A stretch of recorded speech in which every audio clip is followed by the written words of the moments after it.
The historic and beautiful city of Budapest, which tonight plays host to a game of vital importance for the future of English football, Hungary versus England.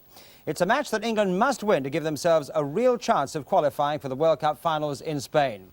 Now, England approached this game without a victory in their last 6 matches and having scored only 2 goals in those games.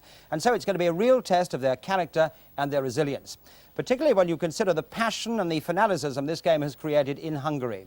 They've had over 750,000 ticket applications, with the NEP Stadium holding only 68,000.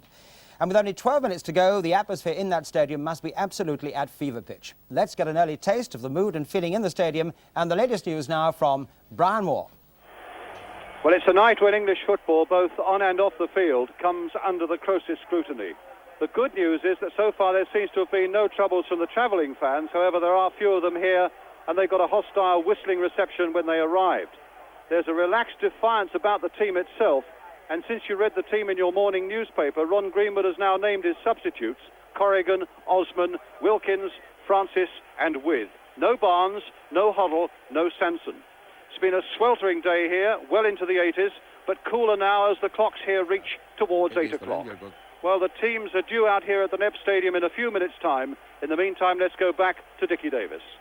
And I do assure you we'll be joining Brian again in good time for the kick-off, but let's first get the feelings and the views on this crucial night for English football of our 2 experts: Ron Atkinson, still of West Bromwich Albion, but destined, it would seem, for Manchester United, and a man who can afford an independent view, our resident Scot, Ian St John. Very briefly, Ron, are you definitely going to Man United? I'm hopeful that it'll be resolved by early next week, Dickie. Let's get back onto this game.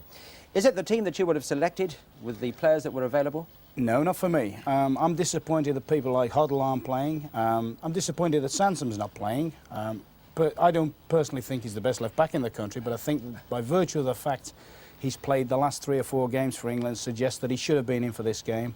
And maybe I would have liked to have seen Barnes given the chance to have a run at them. Yeah, I was going to ask you too about Brian Robson, his role, because it's a very specific role in this match, isn't it? Yeah, I think I'll agree with that selection, because he's playing in the position where he's best suited. He's in a position where he can sort of out-tackle their midfield, which is going to be important, because I always worry about the English back four when people run at them. I don't think we're capable of dealing with them, and I think he'll have an important job breaking them up.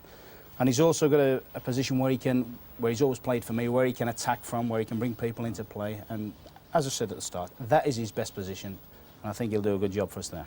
Ian, you're concerned about the age and perhaps the over-experience of and overexposure of some of the English players? Well, not really, Dick. I think that obviously this is our last chance for about 6 or 7 of them.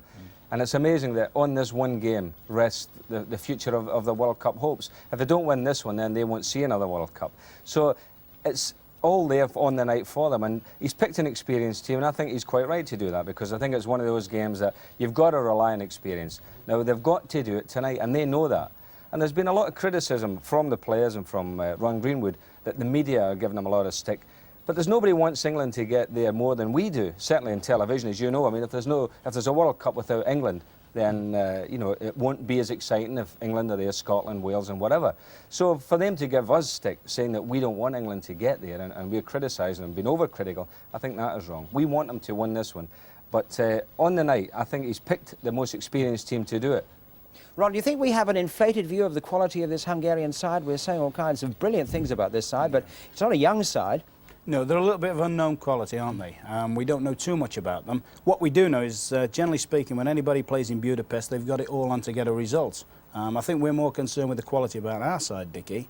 That very much is a gamble, isn't it? We're playing people tonight. I'm sure Ron Greenwood's gambling, and I say gambling in the kindest possible sense, because I think he's gambling with people like Brooking, and he's gambling with Kevin Keegan, gambling that they can come up with the trumps that they haven't done for a long time. In one word, can we win this game? I fancy a draw, to be honest. I think if England keep it tight till half-time, and it's 0-0 at half-time, they've got a chance. Right, well, as you see, the players are now coming up at the NEP Stadium. Let us go across now and join our match commentator, Brian Moore, and with him a man who would never mask his passion for English football, the Manchester City manager, John Bond. Well, the teams are now onto the pitch, as you can see. England in white, the Hungarian in that famous cherry red shirts of theirs.